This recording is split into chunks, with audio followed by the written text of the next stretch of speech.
Miami, Miami, Miami, Miami, Miami, Miami, Miami, Miami, Miami, Miami, Miami, Miami, Miami. It feels like Miami. Welcome to the Heat Beat Podcast. My name is not Giancarlo Navas, obviously. Thank God. It's Brian Goins, producer and co-founder, but now also a host of Miami Heat Beat Podcast. Here with me today is Franky G. How's it going, Franky? What's going on, Brian? How are you? Doing good, 2K coach. So, if you guys are wondering where G is at, he's actually on vacation for the first time in what feels like forever. It's been about, I think, 3 years since his last non-appearance on a Miami Heat Beat podcast. I think he's in Denver. I really don't know which state he is in right now. I think he has a flight tonight that he's catching. He's supposed to go Summer League. In fact, I was supposed to go too. Both of us were supposed to be there along with Brass. We actually ended up backing out last second. So if you guys are hoping for some Summer League coverage from us live in Las Vegas, unfortunately, we were not going to be there this year because of COVID. But we will still be doing some content for you guys this week. In fact, catch us tomorrow on the Twitch channel. This Twitch channel, you guys are catching us right now. And those are on YouTube. You can also catch us on our YouTube channel if you guys can't make it live. Return of Hangover Time. Very, very excited for the return of Hangover Time. We're going to do a Hangover Time show after the Miami Heat play. I'm not sure who they play tomorrow, but they're playing some team in Vegas Summer League. So that's going to be exciting. I know Alf is very excited. Brass will be back. He's also on vacation, but just came back. So very excited for that. Carlatina is saying boo. Yeah, me too. I'm not happy that G's not here because I haven't hosted in 3 years. So if I'm very shaky and rusty, in fact, my voice feels like it's cracking right now. That's why. It's all good, Brian. You're doing great. Don't worry about it. But we are here today to actually break down quite a few things. So we got a whole show sheet. Actually, it's the first time we've actually planned out a whole show. So you guys are going to be pretty excited. There's a lot of graphics and video and assets that we have ready for you guys. In fact, a lot of you already asked questions. There's going to be a Q&A towards the end of the show where I'll be answering some of your salary cap related questions. So if you guys did answer any questions either on our Discord or on Twitter or even on the chat, I see you guys are still asking some questions on here, which if I have time, I'll get to them as well. I'll answer them at the end. But I did want to start with first topic, which is actually going to be about the Olympics. So the Olympics just ended this past weekend on Friday. Well, Friday night into Saturday morning, early Saturday morning. We found out that the USA men's team won gold in Japan Tokyo Olympics. Captain America. And yeah, Captain America came through. He probably was when I was watching that game, he probably was the second best player besides Kevin Durant in that game. I don't think without Ban, especially towards the end of that second quarter and in the fourth quarter as well, his defensive presence alone really saved their ass because, France made a couple of runs towards the end of those games or towards the end of the game and towards the end of the first half when the U.S. was pretty much going on a 15 to 18 point lead. And they came back in single digits a few times and made it a really close contest that wasn't, to me, it felt like they were going to take a 20 or 30 point lead towards the end of the game, like they did against some of the other teams they played in the earlier rounds. But honestly, if it wasn't for Ban, I feel like that would have been a lot closer than it was. Yeah, he made a big impact. He got to play his more familiar role of switching defense, do a little bit of everything, and he wasn't dependent on to score too much.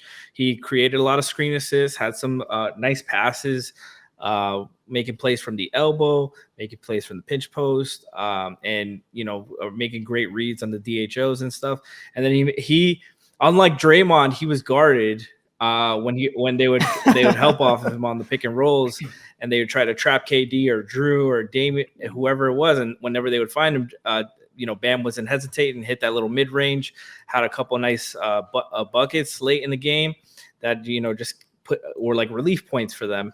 And it was just nice to see Bam star in his role like that. A lot of people will point to him scoring 5-6 points, 5-7 points, but this is Team USA. This is the Olympics. This is what guys score. Michael Jordan didn't average 20 a game in here in the Olympics. LeBron doesn't average 20 in the Olympics. It's rare for that to happen. That's usually Patty Mills, the only scorer on his country's team. This is This is a different or Luka Doncic. Yeah, for that Luka, matter. exactly. But that doesn't happen, Team USA. You just want Bam to fill his role and make good plays, and you want guys to be a two-way guys. And Bam was the ultimate two-way guy.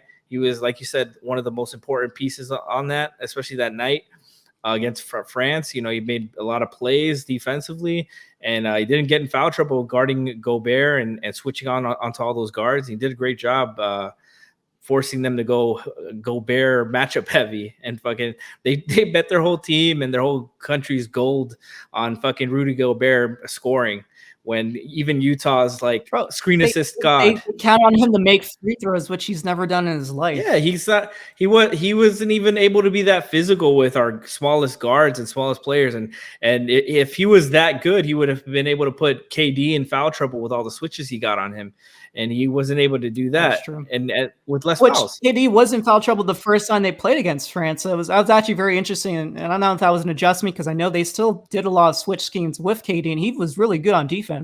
I think he probably was the second best defender that night outside of Bam. Like, he held his own, especially against Rudy down low. And that team is tall. Like, it wasn't just him. It was also Mustafa Fall was on that team as well. I think they also had Vincent Poirier. Yeah, I pronounced his name correctly.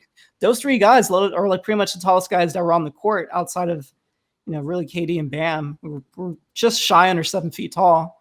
Well, maybe KD might be 7 feet tall. 7 feet. On his NBA page, he's still considered 6'11" or 6'10". So yeah, no, he's 7 feet tall. But no, honestly, like it was great to see like how they played against France the second time around, because the first time around, like they had their chances towards the end of the game. Like they made, they tried making a comeback with Drew Holiday when he came back in the front. I mean, obviously, like that was like his first game coming back from the NBA Finals. He was just on a plane, so like a lot of that chemistry wasn't there until like now later on the rounds. Like you saw how big of an impact Drew Holiday had on that starting lineup. Yeah, absolutely. Just defensively. And, I think Nico De Colo was actually one of the biggest players in that first game in France. Like he was great. That's a really good 3-point shooting team that the U.S. basically didn't really have to worry about throughout the later parts of the round, later parts of the Olympics. But that France team, I think, was probably the best team that they played. Oh, without a doubt. They crushed the U.S. the first time. But like you said, Drew and Chris Middleton and Devin Booker had just gotten there. They didn't really have time to practice and they get the roles. Like the whole rotation and starting lineup changed by the second matchup. By the time the second matchup came around. So, Drew had established his role. Chris and Devin had established their roles. And that made a huge difference in the second matchup. Drew and Devin was a low-key a dog on defense too. He was getting into it and scrapping. Yeah, I loved watching him play defense. But Drew was the biggest difference maker defensively as the point of attack guy, switching, being long, athletic, and physical. The thing I love about Drew Holiday is a lot of these guys, NBA stars, when they play for the Olympics, they're, when things aren't going their way, they're still trying to hit a tough jumper. And Drew was just like, I'm fucking cutting to the basket. I'm taking it in on these guys. That legit was Jason Tatum. Like, I think not this game. He was pretty good. But the game before was against Spain. Oh, my God. He was so cold at some points. Like, he didn't have it that night. He was just trying to shoot himself out of it. Yeah, exactly. And then, like, in that kind of game, like, you can't play him more than, like, maybe 5 or 10 minutes. And you have to take him out because at a certain point, like, you're giving up way too many possessions that are basically just going out empty-handed, while like for Spain, like they were just driving basically every time they wanted to with Ricky Rubio. Yeah. So honestly, it was really interesting to see the ways that they had to balance those stars in their lineups. And honestly, I think for Coach Pop, like I know a lot of people gave him shit, but I think towards the end of the tournament, I think he finally kind of like turned it around. I always say I wish like they kept Bam towards the end of that fourth quarter against France, right? Because I really want him on the floor when they kind of like celebrated on the court. I mean, he still did, but he deserved, in a way, like there was that one possession that Draymond did where he basically tapped out that free throw. Yeah. So those are things like I don't know if Bam would have done it maybe, but like those are things that like a high IQ player like Draymond, that's why you have him on the floor for those late game situations. So there are things like that you don't think about, and those are things you're going to see in the box score either. But like, I mean, that's one of the privileges or one of the benefits of having a guy like Draymond on the floor during those end of possessions. Yeah, no, and it's great for Bam. Just finishing on Bam, these kind of reps in high level, high stakes, in practice and in international competition has proven to pay dividends for like everybody who plays Olympics and FIBA. Every time they go there, their next season is awesome. They just come in way better shape, way more focused. They've reached a new level just because of the intensity of practice and the competition. And you could see it in this level, this year's Olympic team. They weren't like the overall heavy favorites like they've always been. They were really challenged. They lost exhibition games they hadn't lost. They lost one of the in the beginning rounds. They lost their first game. I'm still amazed that they lost to Nigeria considering how bad they did. Like I thought Nigeria was going to be like a medalist team, and they didn't even win a single game. Yeah, they sleptwalked through that game. But that just goes to show you that Team USA didn't take those exhibition games seriously, and when it came down to it, they got their team together and they got ready and they got shit together. They got their shit right. It was fun to watch. I love seeing Bam in that kind of role and seeing him succeed. It's so fun to watch. Like we don't appreciate Bam enough for being a fucking 24-year-old superstar that he is. He started on Team USA that won gold medal. And fans are complaining about him all the goddamn time. But that's just like this guy. This guy was a late lottery pick, and he's turned his career into an all-star, a gold medalist. Like he's done a lot, and we have high expectations for him. We want him to reach that. So we just got to appreciate him now while he's playing, and just appreciate all the good he does. Dude, he's only 24 years old. Like, Wade didn't even win his first Olympic medal. He was probably in like almost his end of his 30s, because I know that was like the year or two before the big three came together. So it's crazy like how much he's already accomplished. So he already made a finals already in his career. He was 26, I think. And he's already Wade was 26. He's made an all-star team already. He like right now, basically what's next like accomplishments for Bam in his career as we look forward to like the rest of his like later 20s. It's just like defensive player of the year, making it to like an all NBA team, and then obviously winning a title. Or there's like the three biggest things. Yeah, all NBA, being a finalist for Depoy, if not winning. First team all defense, which is tough because there's a lot of really good defensive bigs, and like guy like Gobert makes it on reputation alone at this point. So Depoy is going to be hard, but if he can make it onto a first team all defense, would be awesome for him. And all NBA, I would love for him to get that recognition. I think at a certain point, you feel like those voters would probably want to pick somebody else just because it gets like if you're voting Rudy Gobert year after year after year, you legit are making him like the best defensive player of like all time. Yeah, because I don't think any single. I mean, who's the other like player that from like back in the day that you could put in that kind of? It's category? like Dwight. I don't know if you could put Zoe, like Dwight. Yeah, maybe Dwight. Ben Wallace. Like those are all time.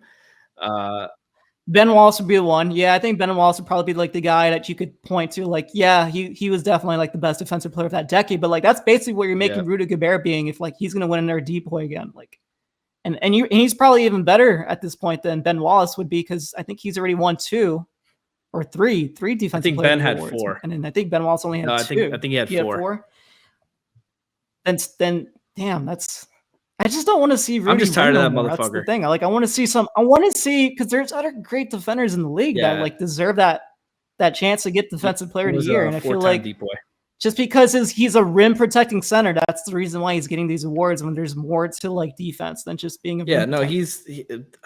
Rudy's just so fucking annoying. He's got the most punchable face. Nobody wants to see him win. Nobody wants to see him succeed. Fuck Rudy Gobert. God, I'm so glad France didn't win. I would have never talked to Bam again. I would have never rooted for Bam again if they lost to fucking France and let Rudy Gobert talk shit. I want to see Rudy Gobert cry. This is the American dream. Well, we saw him get very emotional on the bench. That was probably the best besides Bam like holding up the Olympic medal, which you see the pictures right now. I mean, those are great pictures of Bam holding up the medal.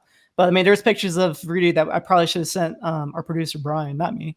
Our other producer, Brian, of Rudy just on the bench, just like pretty much like he was crying or not crying, but like just very emotional. Like had his head down, hand in his hands. Yeah. He cried about not making the All-Star team. So he probably cried about this. Oh, too. For sure. Real. There was a tweet where it was just those 2 pictures of him crying side by side. And I was like, put that on a flag. I'll salute that. Absolutely.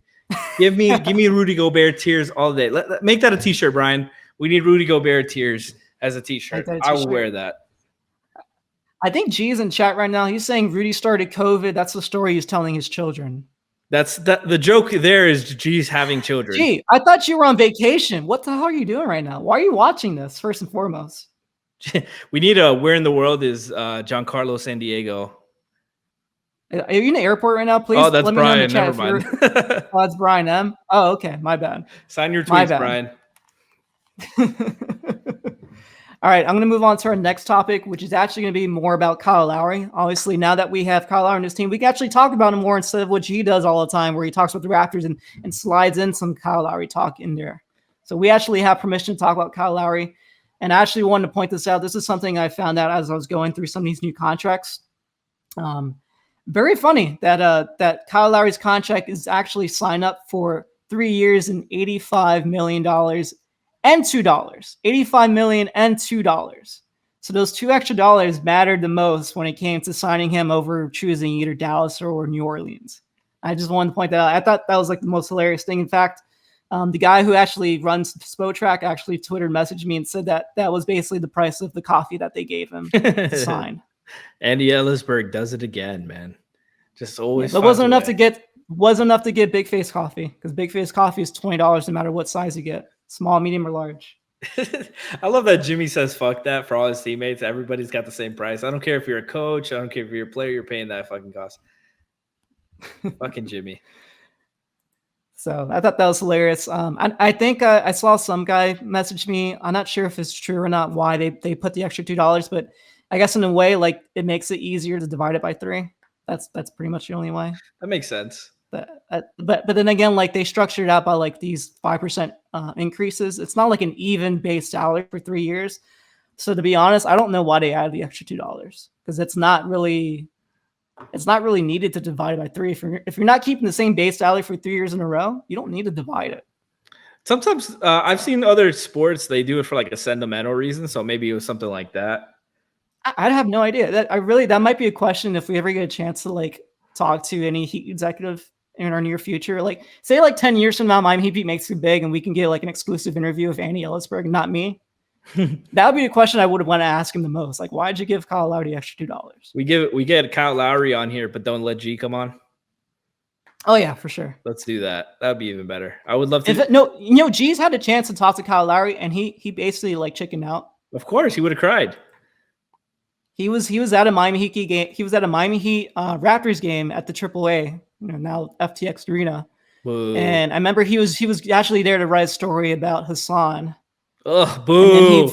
But for whatever reason, like during the pregame, like you can actually like go to like the visiting locker room team if you wanted to. If you don't have to go to Heat locker room, you can actually go to the visiting locker room team and actually like just talk to whatever like players on the other team. And so he was there for, I think, the scrum that at the time Dwayne Casey was at.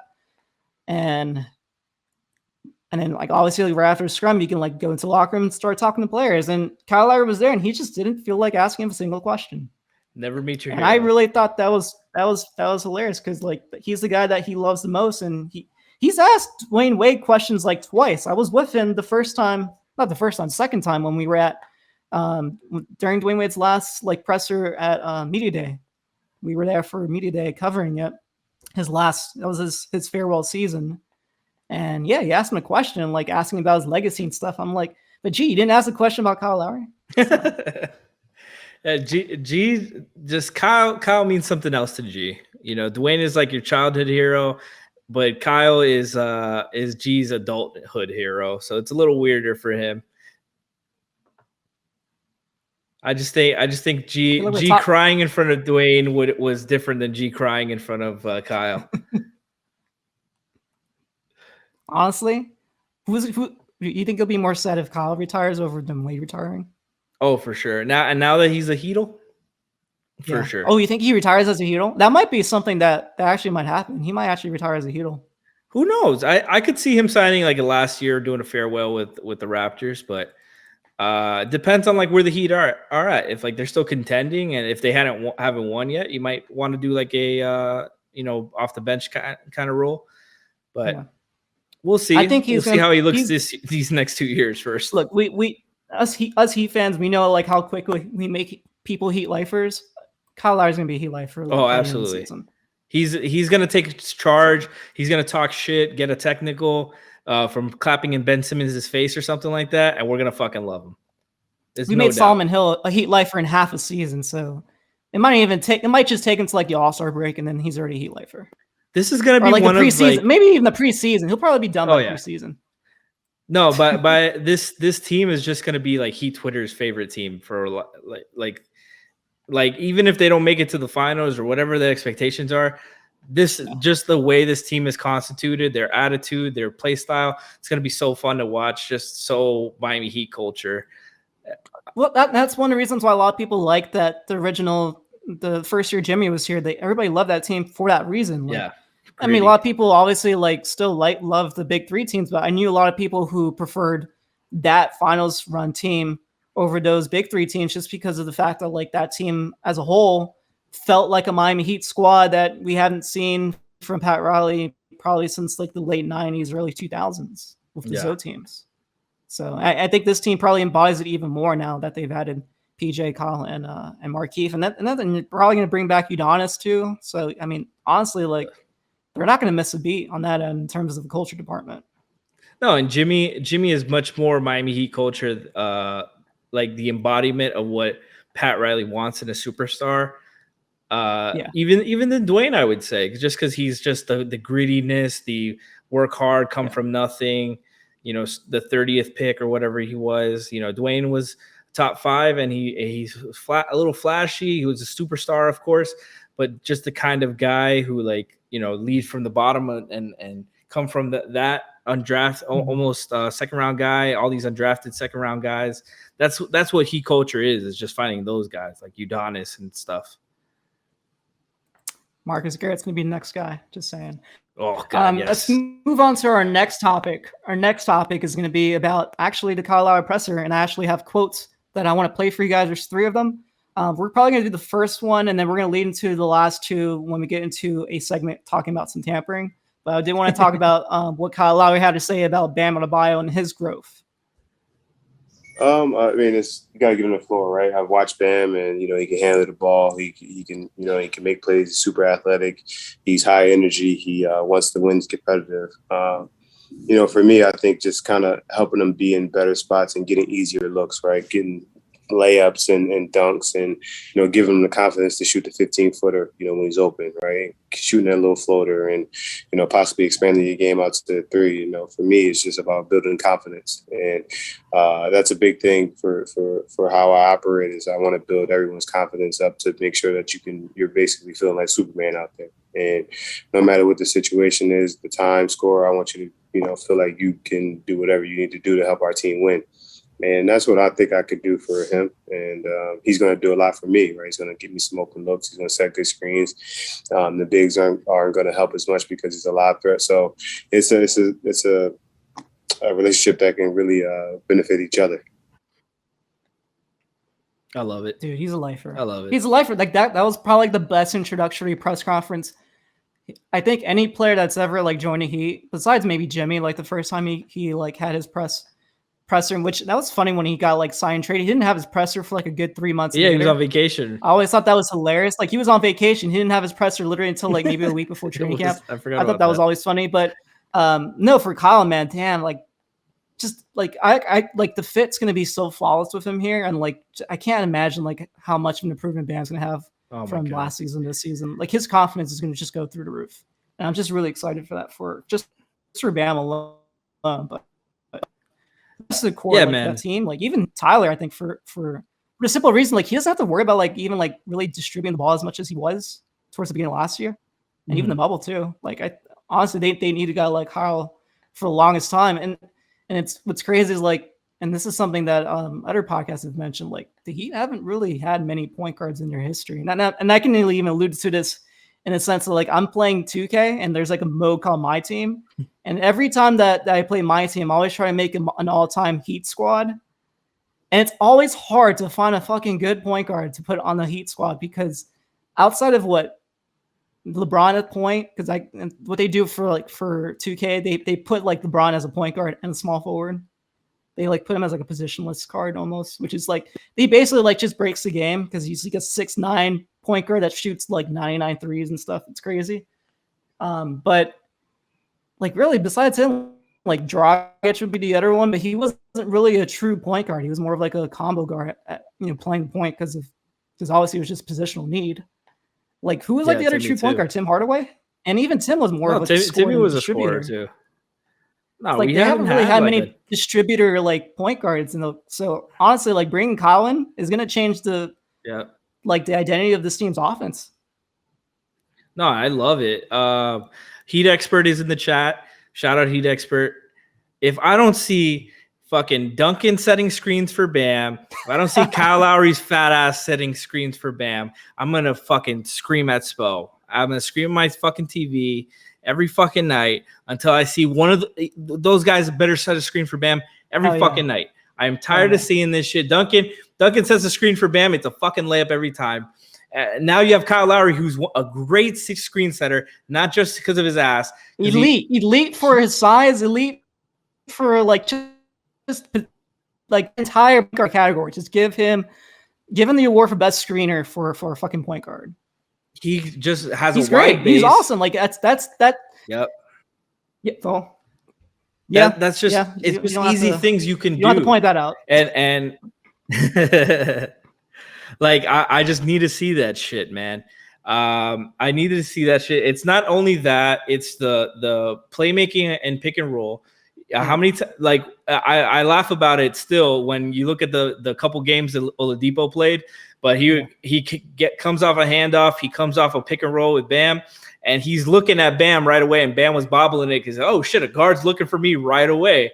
They're not the first option. I'm the first option when I'm open.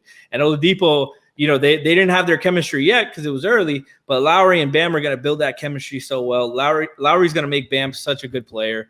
A lot of Heat fans don't, they hate Lowry, hated Lowry partly because of G. But man, if you got to watch Lowry play some games, he was just a fucking overall winner. He just fucking willed the team to win. Sometimes there was in the bubble game 3 against the Celtics, they were down 2-0. And everybody was kind of listless on that team. Everybody was not responsive. They looked defeated, flat out defeated. Everybody thought Lowry led that team. Yeah, Lowry led that team. They were pretty much going to go down 3-0 in that series had Norman Powell not make that shot, but still, like, OG, man, OG, give OG the credit. He hit that shot, not Norman. Oh, was it OG? Yeah, I it thought was it was Norman. No, my bad. Either way, like to point is like they were down a lot in that game, and they came back. And honestly, they made that series like so much closer than what it should have been. They brought it down to a game 7, and they won barely at the end, Boston. So like, as much as like we talk shit about like the Raptors and Kyle Lowry, just because of G's, fandom for that team and for him especially, like honestly, that's the guy that we've been needing on this team for a while, along with PJ too. Like PJ doesn't get talked about enough as an addition to this team, but like, we've been looking for a quality 4 that could play next to Bam, and he's definitely going to be up to that task, I think, as long as he stays healthy. I do want to move to our next topic. Yeah, go ahead. No, go ahead. No, real quick. To finish real quick on PJ and him and Markieff, they're both 50 pounds heavier than Ariza. That's going to make a huge difference on defense and rebounding, and that's all we need to say about that. And screens, yeah. Next topic. Next topic is actually going to be about tampering because actually it's something that we haven't talked about as a show. Obviously, this was something that kind of broke over the weekend. There's actually a couple of reports that came out. I think the first one was from Woj. Basically, Woj and I think Ramoto contributed to that report. They were just basically said like both the Heat and the Pelicans were both being investigated for what they called tampering because of the sign trade deals that they made towards the beginning of the free agency period last Monday. So I kind of want to talk about what that might mean in terms of like implications for Miami.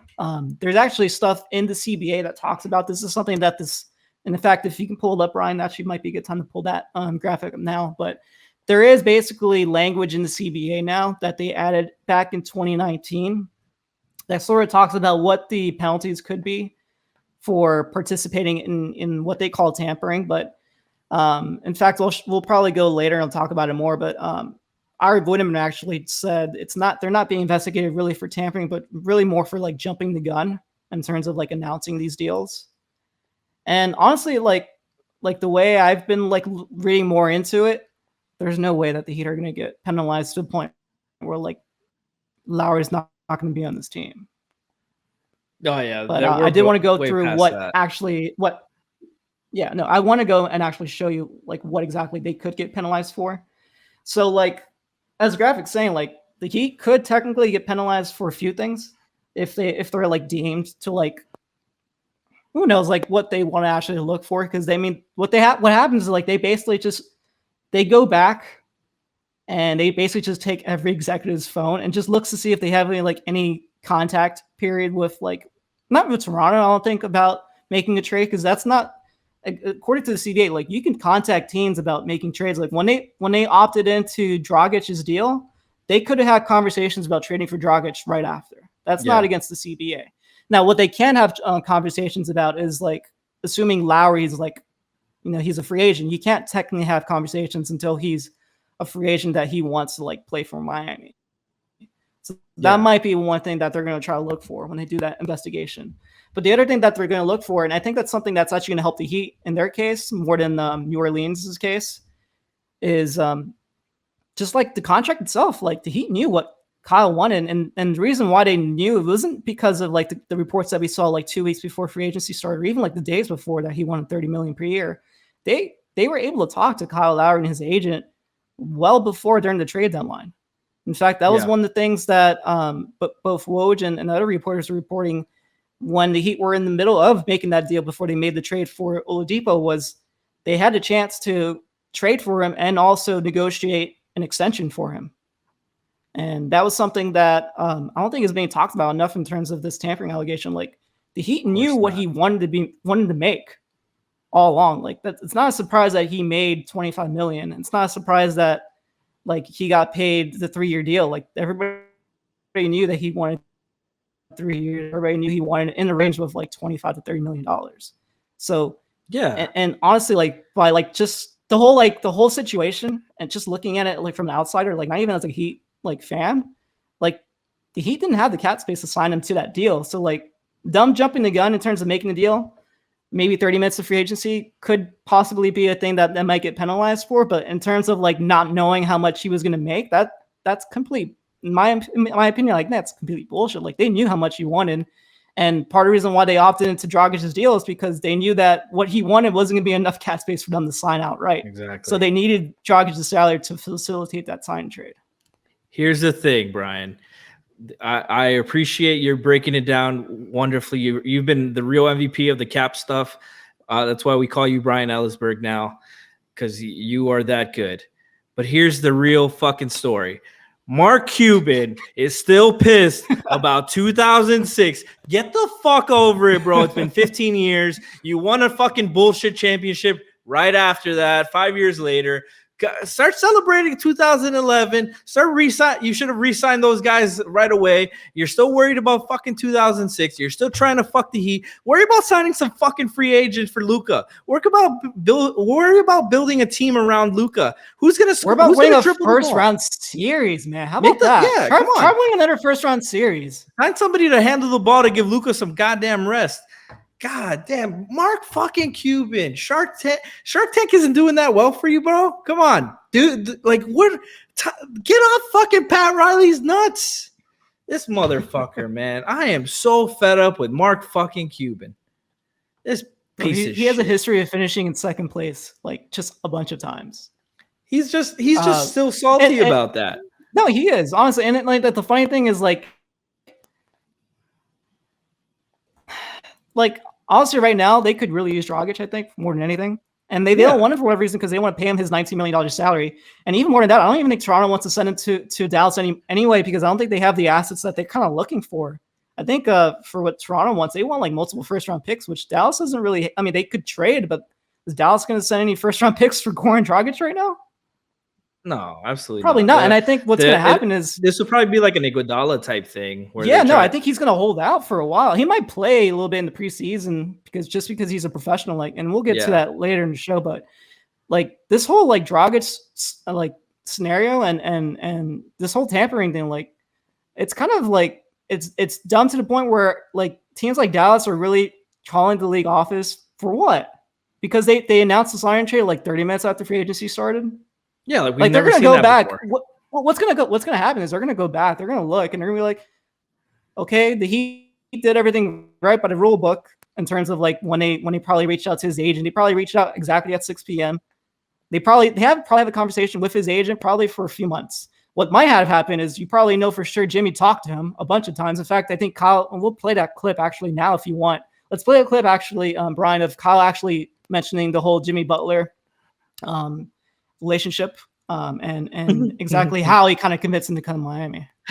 Fez wasn't much says, of that, because it was, sign and trade, so it wasn't. Okay, this is the Pat Riley part.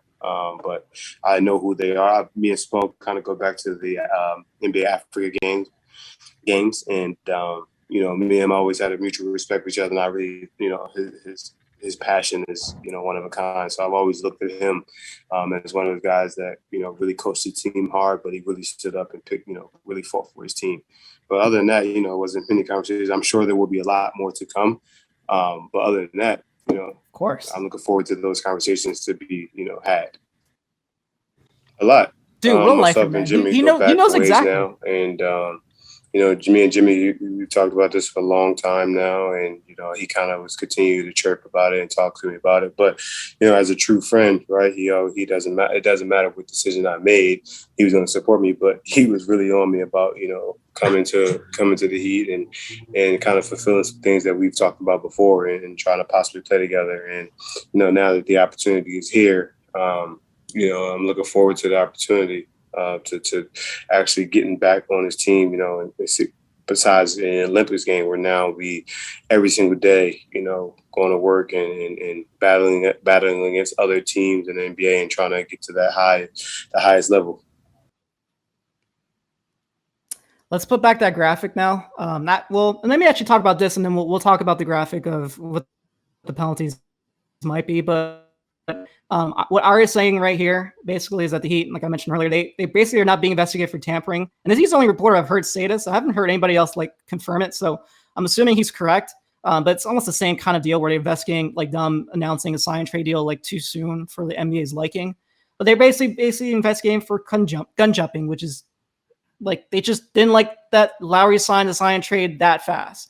And then if you want to look at context, I guess when they announced the Jimmy sign and trade, that probably happened because I know he had the whole free agency meeting at the arena earlier in the day. Mm-hmm. And they announced that he was going to have a meeting at 6:00 that day. I think they didn't really announce that sign and trade till maybe 2 hours later, around 8:00. I remember we broke that live, we were doing our free agency special back then. So I'm just looking at in a bigger picture, sure, maybe they did do that sign and trade fast, but is it inconceivable that they weren't able to come up with those? I think the biggest holdup for the whole sign trade deal, not for Jimmy, but for Kyle. Well, no, not for Kyle, but for what Jimmy back then was just the pieces that they had to trade because we knew Dallas wasn't. They were being petty for whatever reason, not accepting the Heat's initial package. So obviously Jimmy agreed to the deal, but that sign trade wasn't done then. That's usually what the league looks for when people are doing sign trades. It's usually hard to come up with a trade, to bring in a player when you're already capped out. Yeah. That's usually those are usually the hurdles that the NBA looks for in terms of, this is why sign trades are hard to make because in reality, yeah, they usually are.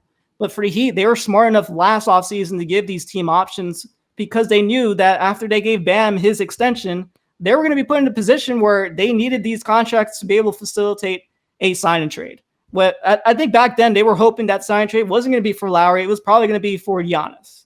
And they had a bunch of team options like Myers, like Goran, like Iggy that they also declined. And who else? Avery Bradley and Chris Silva. Those are the 5 or 6 contracts that they had that they needed to use if they wanted to make that sign and trade for Giannis at the time. Obviously, Giannis signed his extension too. So really, who was the best free agent left in this market class? Just Kyle. He was probably the best free agent in this class. Yeah. So it's not that hard to realize what the Heat wanted to do this offseason. When they signed and when they accepted that team option on Dragic, everybody knew that was going to be for a sign and trade. as much as we love Dragic, he was coming back for $19 million a year because Pat was being sentimental. He was, I mean, in a way, yes, because he gave him that salary, and now he gets to like play out this last year his deal on a $19 million salary, even though they traded him. But like they needed that salary so they could trade match the 80% on Kyle's contract, and that's why Kyle took a little bit less than $30 million. By the way, let's put that out there too. Like there's a reason why he signed the specific amount. Like there wasn't much negotiating. Like the Heat had Dragic's salary and Precious. Those are like the two main pieces. Everybody knew. Like I predicted this fucking a week before free agency happened that was going to be the trade piece or trade deal. Yeah. Like the Heat didn't have much assets. If Toronto wanted to play ball and if Kyle wanted to come here, there was only like a specific amount of money that Kyle could come here and sign for. Like there's not much negotiating at that point. And to go back one moment to the Jimmy Butler trade, the holdup, what fucking team went back on their word and said, "Oh, I thought you said Goran and DJJ, not or I thought you said DJJ, not Goran and whoever it was." Fucking Dallas, fucking Mavericks did that shit again. They keep trying to fuck us. 2 straight off seasons where the Heat are in talks with a big free agent that the Mavs also courted and wanted in Jimmy and fucking Kyle Lowry. Mavs try to fuck us. This should be an open and shut case. Adam Silver would be like, all right, who did the snitching? Who's complaining? It's Cuban again. Fuck that guy. All right, let's start it up. But give Lowry a jersey in Miami. That's it. That's all this is. Fuck Mark Cuban. He's a piece of shit. Nobody likes him. Yep. Nobody wants to deal with him on Shark Tank. Nobody wants to deal with him in the NBA. Nobody wants to sign. This is the reason why nobody wants to sign in Dallas as a free agent. They're lucky Luke could sign that extension, by the way. Yeah. Because I think in 4 or 5 years, towards the end of that deal, he ain't going to be a Dallas Maverick for long. We need Goran over there to recruit. That's all we're going to say. Well, we'll see exactly what. I think there's another scenario where Goran could actually play.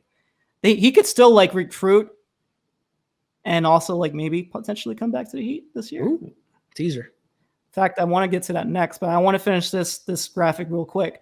So just to point out, like these are what potentially could be defined for Miami. That last one, voting of player contracts, that's not going to happen. The Heat already like announced this deal. They already had the presser with Kyle. If there was any situation where they didn't feel like he was going to be a member of the Heat, there wouldn't be as much promotion material already out for him as there is now. And to even more like to that point, like the NBA already like agreed to the parameters of the trade. They could have waited and held down that trade. Like there's no cap space that's being tied up for the Heat or even the Raptors for that point for not like accepting this trade right now. Like they could wait to accept this trade if they want to really do a full investigation into this. Like there's nothing that the Heat could have done salary cap wise that could have prevented them from making other signings.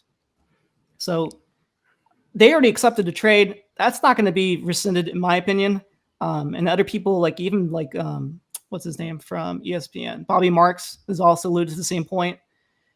He's a salary cap expert for ESPN. He's great. If you follow him on Twitter, he also had a breakdown on his own Twitter account where he kind of mentioned what these implications are for the Heat. So these are the ones I think are going to be the ones we're going to be looking for in these next 2 weeks as they do this investigation. So there's the max fine is $10 million, but I've seen, I think the last case that happened recently, not for the Bucks, but it was another team. It was about $6 million that they got fined for. That was the max so far of what the NBA has actually like penalized a team for what they consider tampering. Brian, do you think this is why the Heat haven't used the biennial exception? Mickey's trying to save this some doesn't. money? Okay, so here's the thing. This doesn't impact the capital. No, like, of course. But this fine is just impacting Mickey's wallet. Yeah, that's what. But we know cheap ass Mickey. We know cheap ass Mickey. We know he does this. I will say, I think if for whatever reason they do get fined, Jimmy better pay for some of this. Because that means he didn't do a good enough job, like tying up the loose strings out there. Because for sure he was the guy like helping negotiate this deal for sure. Yeah, it wasn't Pat, it wasn't Spo. It was. I mean, you just heard Kyle Lowry say it. It was Jimmy who's been talking about this a bunch of times about how they could fit together on the basketball court together. So if anybody's paying for this fine, it better be Jimmy. He just got an extension for $107 million. He can afford it. But if not, Mickey can afford it too. Let's not play Mickey can afford it too. He just needs to sell a cruise ship or two. But I think to me, I think that's the most likely is the fine. Forfeiture of draft picks. The Heat don't really have a first round pick until 2028 that they could even take away at this point. Yeah. I mean, they could take away. Actually, they could take the away this year. They could take the one from this year. Actually, the Heat can't trade it right now until the draft. It's kind of like what happened with the Precious pick last year. Oh yeah. Like they basically had a pick, they just couldn't trade it because of the Stepien rule. Yeah. Which is basically they can't trade a pick every other year. So right now, the one that they can't trade is 2023, but that's held up because of there's protections on that pick until 2025. So realistically, the earliest that the Heat could trade a pick is 2028. But just for this instance, I would think if they did take away a first round pick, it would be this year's pick. Yeah. Which if the Heat are going to do good this year, like that pick's not going to matter to them, to be honest. Yeah, exactly. Like it might be like a high 20s pick potentially. Yeah, fuck it. They don't have a second round pick that they could really take away until later. I think 2027 or 2028 might be their earliest second round pick that they could take away. And then suspension of team executives. That to me, I think is of all these, I think that's the punishment that I don't like, besides the voiding of the player contract. Because like, imagine like not having Andy for like the whole year. No, give Pat a vacation. Pat will be like, suspend me, bro. I deserve this. This is my fault. It's on me. And then Pat will spend like a couple months in Malibu and then come ready for the playoffs. Just like a little vacation for Pat. Pat deserves it. He needs the break. I love how it's open ended. Like, it just says suspension like of team exec. It doesn't even say how long. And there's nothing to see. Basically, all this is just up to Adam Silver to come up with like a number out of his ass. Like he could say whole season. You could say like 10 games. Like I don't know what. Like it's not like these are players. Like how many games is it? Is it punishment enough for an executive to miss during the season? Like half a season, a whole year? I don't know. Can we suspend Adam Silver first for making the fucking players play through COVID and not suspend the Washington Wizards for spreading COVID throughout the league? Can we suspend him first? Like, God. That's not in the CBA, unfortunately. It's not. I looked. Jesus. But yeah, no, honestly, like those are like the only three penalties I think the Heat, if they do get, I'm not even saying that they are. I think there's a good chance that they might not come out with anything, to be honest. I think they might have. You're talking about a world-class organization that's done these sign trade moves before. It's not the first time they've done a sign trade. They did it with Jimmy. They did it with LeBron. They did it with Chris Bosh.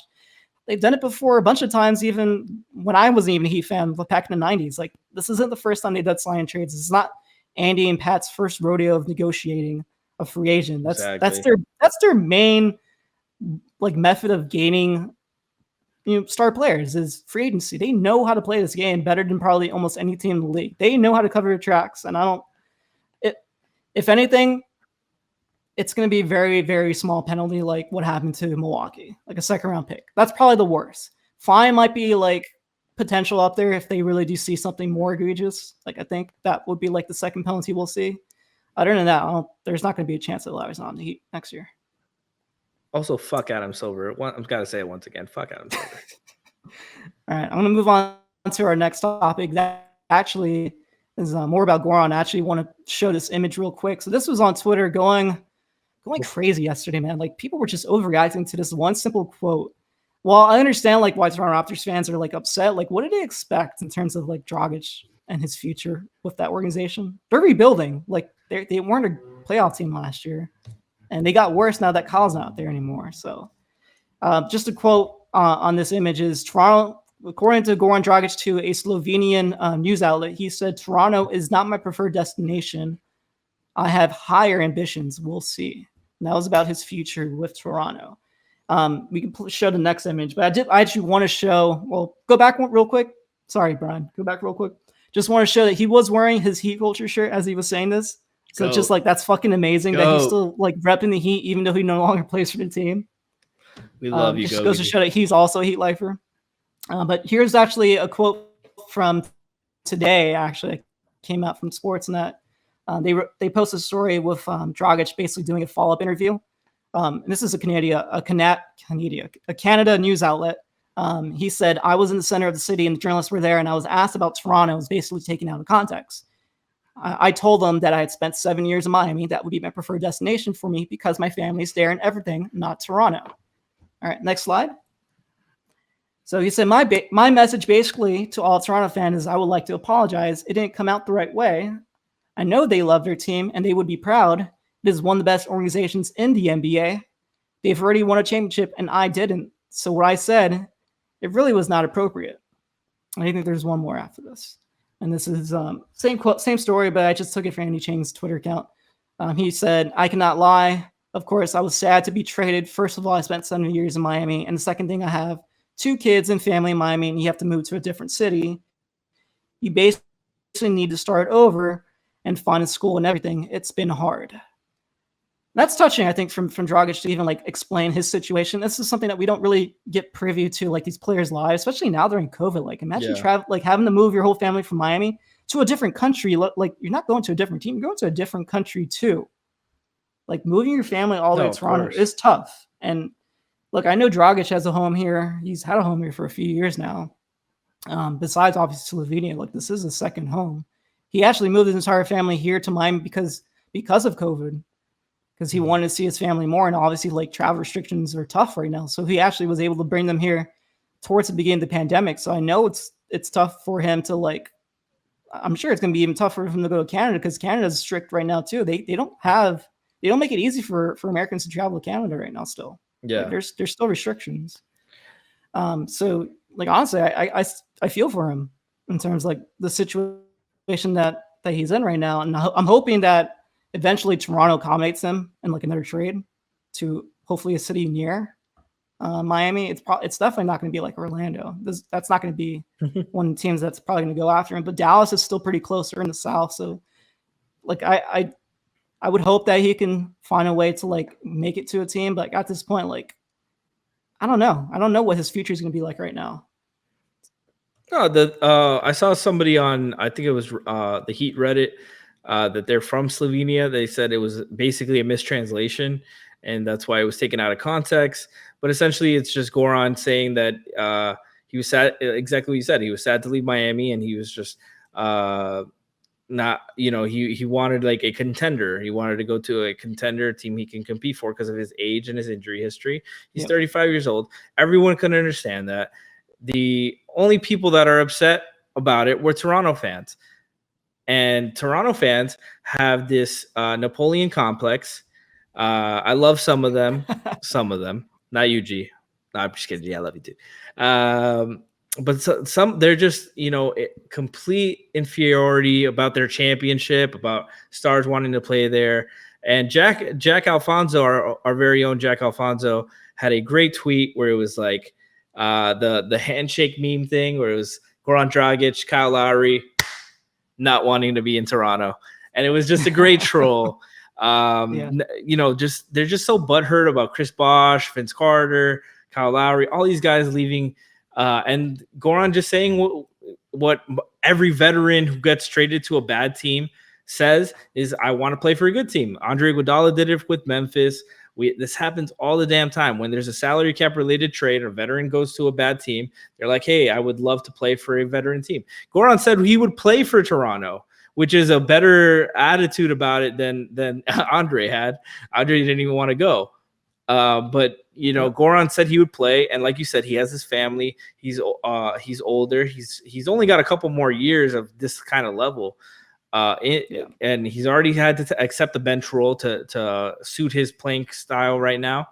And who knows how many games he has left, how many seasons of this level he has left before he has to take a backup role, a fourth guard on a team role. And I want to see Goran, even if Goran's competing against us, I want to see him compete in the playoffs. I want to see him play on a playoff team, high caliber minutes for a team.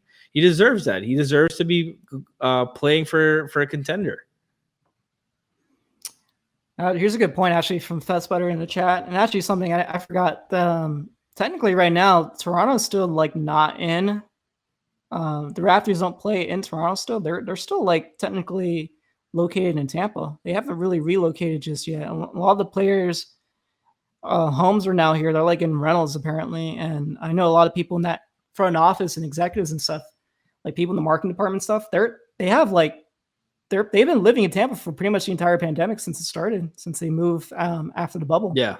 So yeah, that's actually a good point that Fest mentioned. But this is from Masai. He says there's no guarantee that the Raptors will open at home next season yet. I think the government knows that what it needs to do. We have no interest in playing anywhere else. Tampa was great to us, but like Freddie said, Tampa's not Toronto. So Freddie's obviously Fred Van Fleet. But there's a good chance that they're still playing in Tampa to start the season.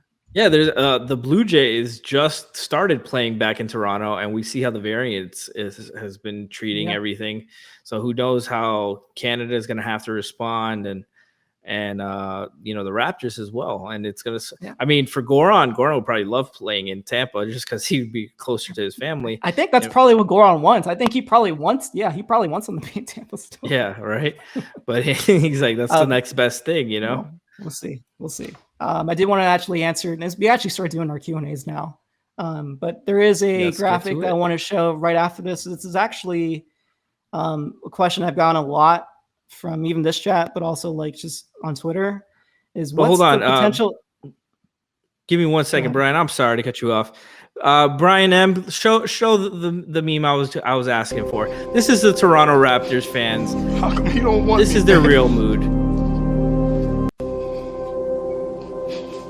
This is just how they are about all this whole Goran Dragic situation. Kyle Lowry. It's not coming up.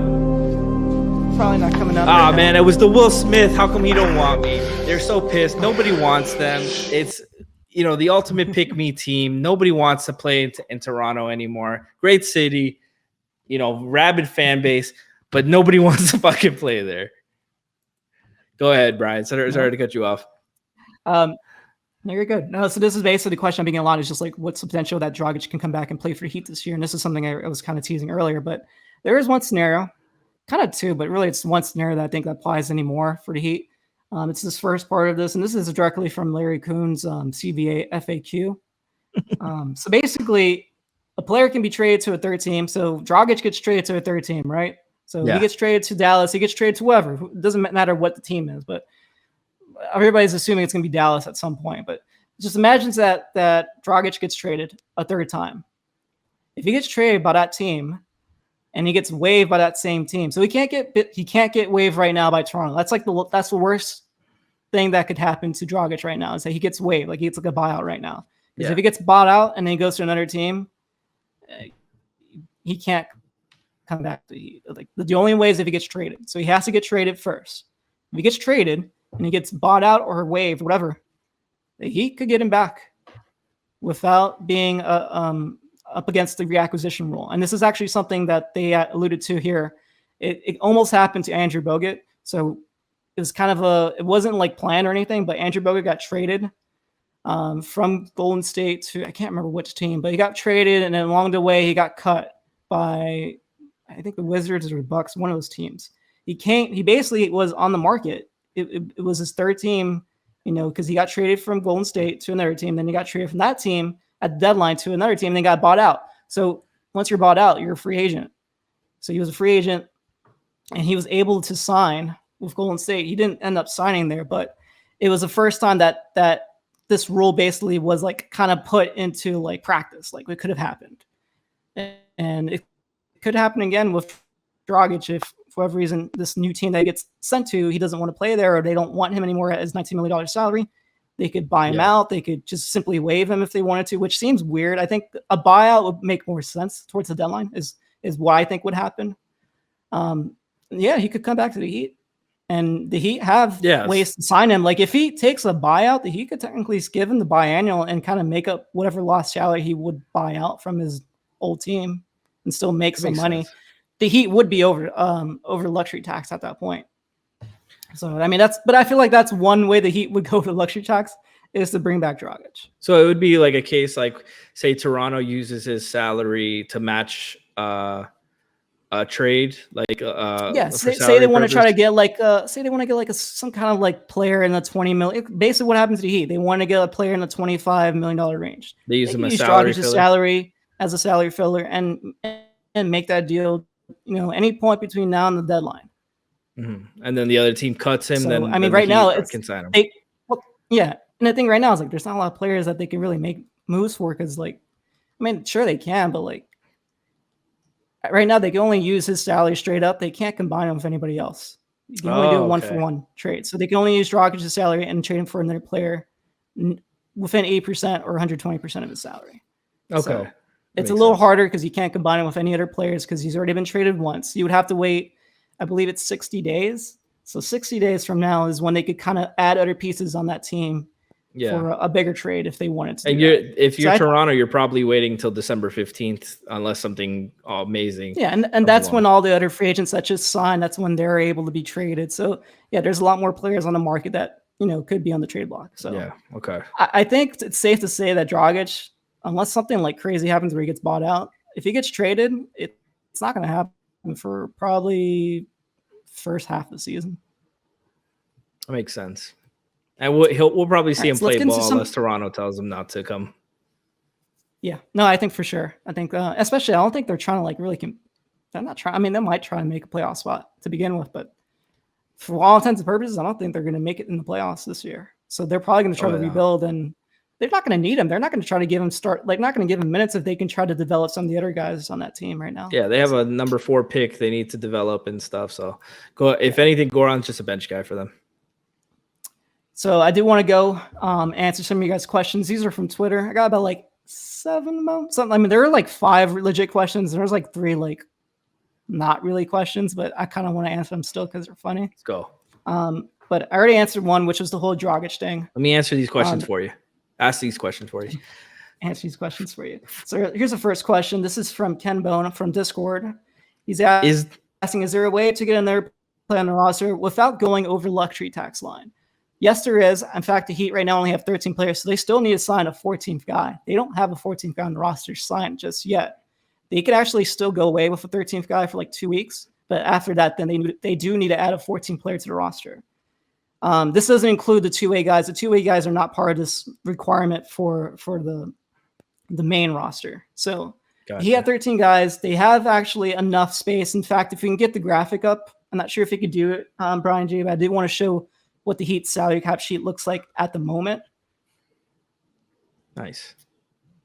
So let's see. So right here, this is the Heat salary cap sheet right now. So I already basically put the 14th man in there, and I put it as a vet minimum because that's basically all the Heat can afford right now. I mean, they could give a biannual, but if we're in a situation where they're trying to stay in the luxury tax still. So if they're trying to stay in the luxury tax, this is basically what they have to do is they have to sign a guy to a vet min contract.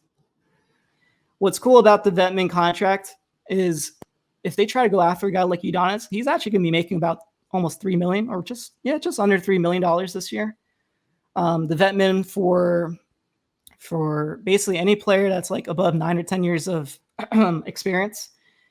For the Heat, it only counts 1.669 million. So that's why you see like Dwayne Dedmon. That's why you see Victor Oladipo. And then this 14-man, imagine that's Udonis, who's already obviously has over 10 years of experience. The Heat only get charged 1.669 million for that, for that basically cap hit for this year, which is great. Like you basically get a steal. You can pay someone more money, but that cap sheet to stay under the hard cap and under the luxury tax, it's almost half. So a lot of people are asking, like, why can't they use a biannual? Like, the biannual is $3.7 million. Like, if they're trying to sign Udonis or they're trying to sign anybody else, the difference between the biannual and just the basic, like, vetman that's 9 or 10 years of experience, it's probably like $800,000. Not much. Like, you can convince somebody to take a pay cut, especially as it gets prorated later in the season. Like, I think they're going to save that biannual for, like, if there's a particular free agent that they really want that they're trying to compete in the buyout market, that's when they'll use it. And this like Florida State, for instance, like Blake Griffin last year, they actually had a chance to do it last year with Blake Griffin because they had the injury exception from Myers Leonard's contract. They could have paid more than what Brooklyn did.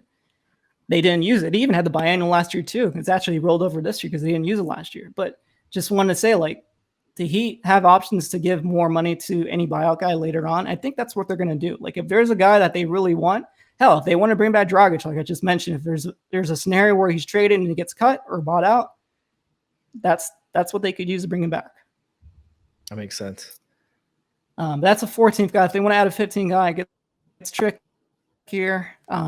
Basically, you're not going to be able to. You already see right here how much room under the luxury tax. $436,000 is not a lot. That's not. I mean, you basically that guy they could add would have to be prorated, and that probably would take them to about January, like middle of January, almost like what happened to Silva the last time they were hard capped. How they had him on a 2-way deal for a while, and they basically used up all of his days of service on that 2-way deal up until they gave him that contract. They could do that, and I think that's probably what's going to happen. I think they're just going to save that roster spot for one of these 2-way guys, probably Marcus Garret, and they'll end up signing him to a 3-year deal at the rookie minimum, which is 900, and I'll tell you the exact number. It's like 900, just over 900,000. Well, that brings us to our next question from Heat Expert. Is there any chance Garrett gets a regular contract instead of a 2-way? Yes, although I don't think it's going to happen during training camp. I don't think that he want to put them in the position to be over luxury tax. Like, they could still pay him a lot of money. In fact, anytime that you're on a 2-way contract and you're using days of service, you're being paid the rookie veteran minimum. So he could be making that $900,000 for the year while he's still in the Heat, and it's not impacting the Heat's cap sheet at all. Like, you're basically just making the minimum salary while being a 2-way player, while also saving the Heat money against the luxury tax. So it's not going to happen. I don't think he's going to be signing during the regular season, during like training camp and stuff, or preseason. Like, this is something that will happen similar to what happened to Chris Silva. Like, it's going to happen like towards the, right before free agency, like not free agency, right before the trade deadline. Yeah. But I do think for sure, like, if he shows out, and especially like on this 2-way deal, like they have more time to evaluate how he's going to be on the actual like NBA court. Like, we're seeing him against guys, who are just fringe guys trying to make it to teams. Like, if he actually shows out like this still, in the preseason, and then like, actually in the regular season, then hell yeah, they're going to give him a 3-year deal. And what's cool is actually the Heat can give him a 4-year deal if they really wanted to. Mm-hmm. If because they already have money on their mid-level exception that they save for a guy for Marcus Garret. Like, they could actually give him part of the mid-level and pay to give him an extra year. So they can actually sign to either a 4-year deal or a 3-year deal if they really wanted to. Oh, shit. Which is something they couldn't do if they just gave him a flat-out minimum contract. That's only up to 2 years. Next question. It's related to Garrett again. Schmeeth and Schmolnick, friend of the program, says, can another team offer Garrett a standard contract if he's on a 2-way? Not right now. Not right now. On a 2-way, no. Yeah, if he signs on a 2-way. No, if he's on a 2-way, he has rights to the Heat. And the Heat can convert his 2-way until that 2-way is like done. Like, he uses up all of his service. And even then, like, he can go back to G League and still play for the G League team, and the Heat can still keep him. So what happened to Duncan, basically? Duncan didn't play that much for the Heat. He stayed on the G League team. He was still on a 2-way deal, and then they later converted him to a regular NBA contract, like the last week of the season or something like that.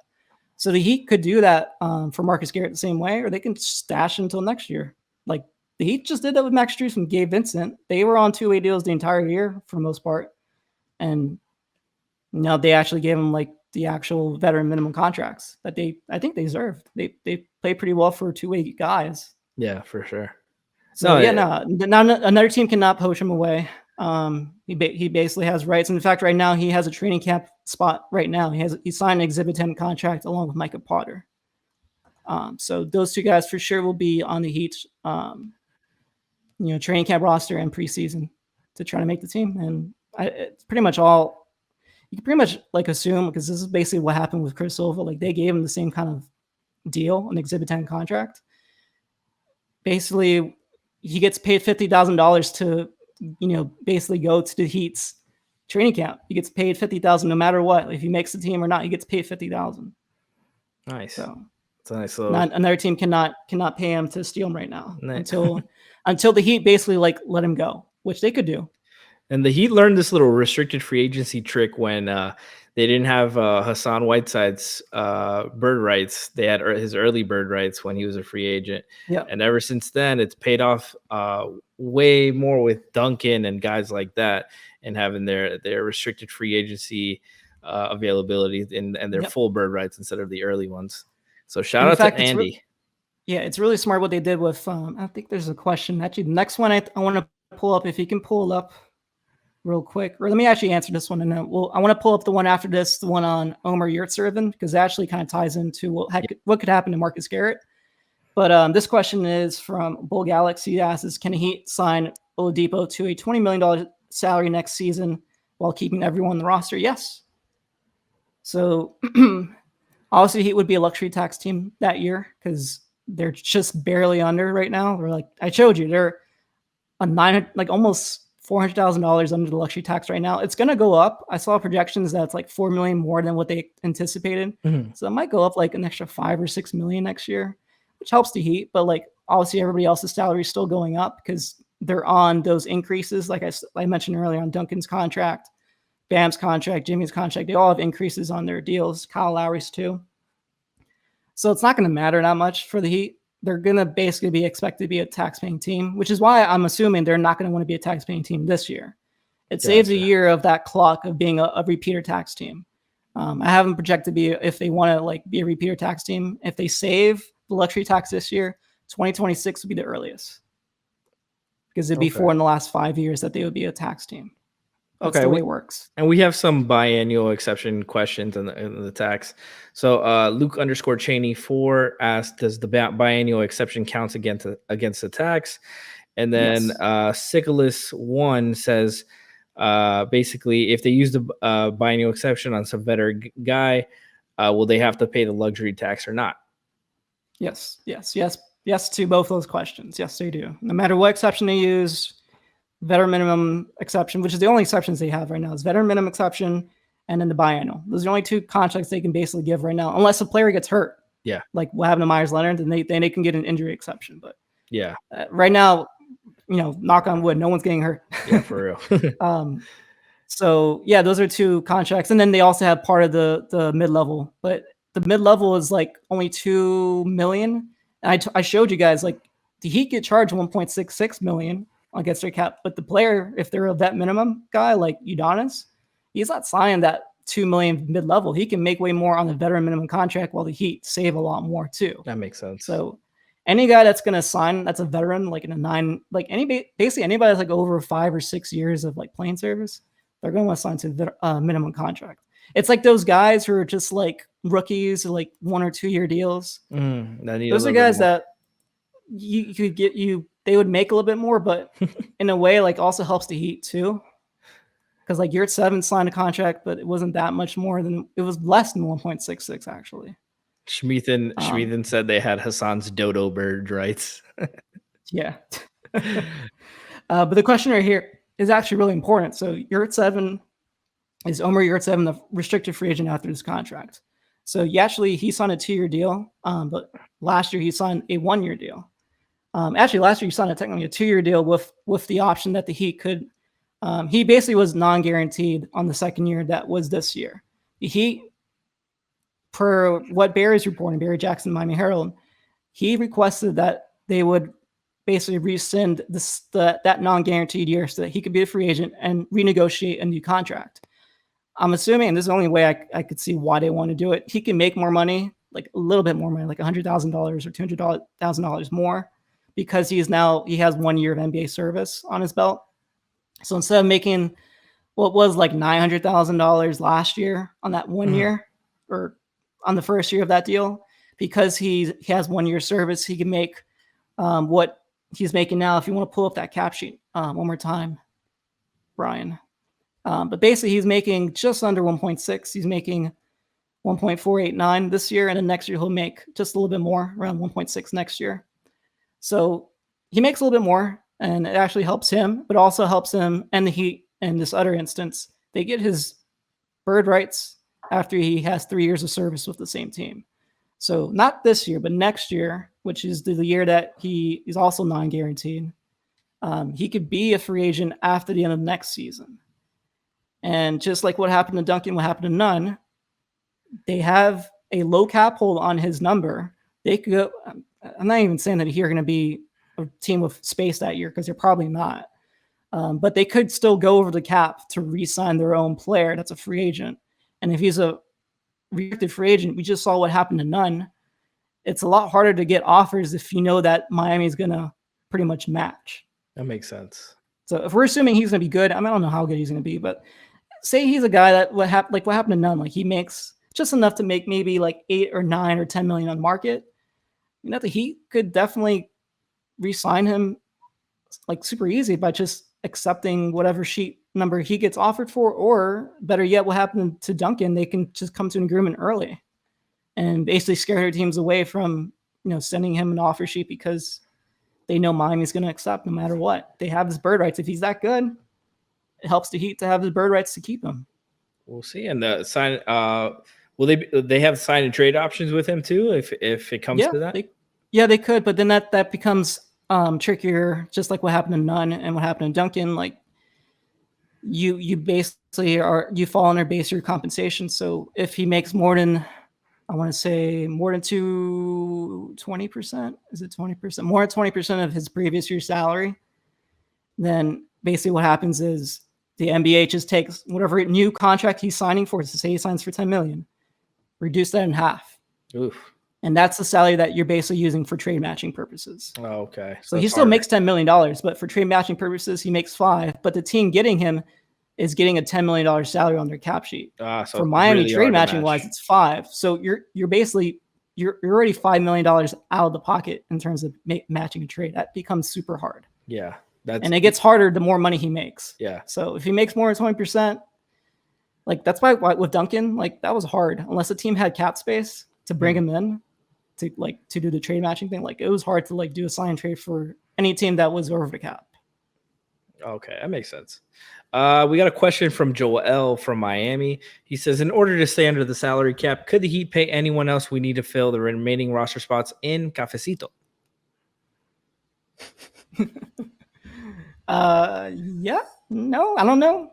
To be honest, I don't know the answer to that question. Probably not. I think that was one of the things in the CBA I read up yesterday. Like, there's things in the CBA like that I didn't even show you guys. But, like, there's a rule where you can't give them anything under the table. Oh, like, yeah, no matter what it is. Like you can't give them free advertising in your arena. Basically, it was like one of the rules I saw. It was like you can't give them free advertising. Like, so like LeBron has a Nike sponsorship.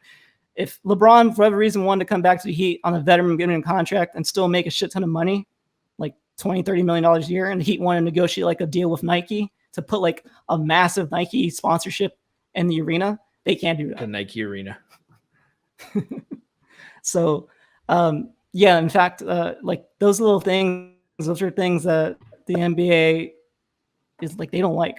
I mean, and that's the thing what happened to Kawhi. Like, I think they investigated them for it, but there was a whole rumor that apparently they like bought him a house and stuff and a bunch of other things. Like they gave him like all these like exclusive benefits, like a private plane and stuff. Like these are things you can't do. Those are things that are outside of the NBA restrictions of like negotiating a free agent. Like you can just pay him. That's about it. You pay him and you can give him bonuses. And to answer your question, Joel, there's no Cuban NBA players as far as I know. I think it's only the Lopez brothers, and they're not signing for just Cafecito right now. They make too much money. No. You're not prying Robin away from Disney for Cafecito. Yeah.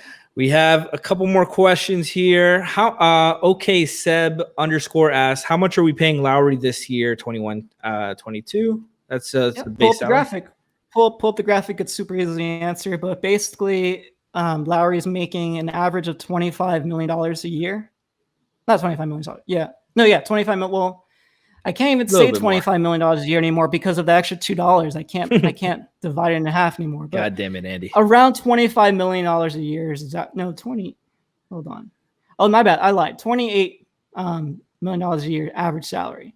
That's his average salary. But what he's making this year is $26,984,128. Spotrac is your 5%. Friend, people, your cap friend. Yep. That's the 5% increment on his salary every season until that last year it jumps up to almost 30 million. And there's no player option, team option on that deal, and fully guaranteed. All that's fully guaranteed. Yep. And two more questions from S Rochester NBA. Can we send our own personal tax and budgeting questions to Brian? Listen, I don't do my own taxes, so you don't want me to do yours. Andy does it for Brian. That's the secret. Actually, my father-in-law does mine, so shout out to him. He's married. I don't know how to. Yeah, I'm married, and I don't deal with that stuff because TurboTax to me is super confusing compared to like the CBA and the salary cap.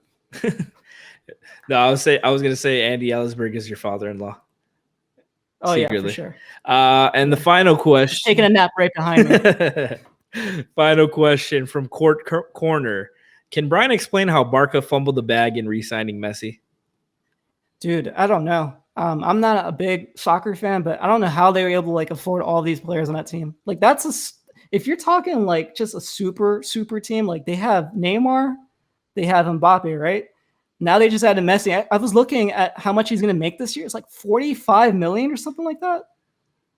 It's ridiculous. For these next 2 years, he's making that much per season at 34 years old. Listen, I don't know how that works because I know like there's like these transfer rights and stuff. I don't think they had to pay anything. That's what I read. I don't know how that happens. Like if you're Barcelona, how do you not like at least get some money for him for leaving? Like you don't have that as a contingency on your contract before he leaves. You've had him since he was like 13 years old. You don't have that anywhere in your contract for like just like we already knew he wanted to leave a bunch of times. You didn't have that in his contract to begin with to get some kind of money back. I don't know. That to me that made no sense. But I mean, good for him that he's making that much money still at 34 years old, and that team's gonna be good. For what it seems like. How long until Mark Cuban cries about tampering for Messi? Jesus. Is he an owner for any of these soccer teams? Probably. You know? Fuck that guy. Narc Stein, according to Narc Stein, unwinding one of these deals, to use the insider term for dismantling an NBA transaction, is probably the only measure that the league could take to truly dissuade such overt rule breaking. Oh my God, no! But no one I've encountered in recent days expects either sign and trade to be rescinded after both deals were publicly announced as complete. If you're gonna do that as a precedent, you might as well just rescind every single player that's been signed at 6:00 at the dot. Fucking Woj. The Deuces was not right. Just sign trades, not just sign trades, but every single deal that's been announced at 6:00. Absolutely. And that goes back to the Kevin Durant one because Kevin Durant was signed and traded, and he got announced before the 6:00. That was like 5:30. I remember seeing those tweets about him and Kyrie joining. You might as well just go back and rescind theirs too. That's what you want to do. All we have to say is that the Deuces was right about Woj.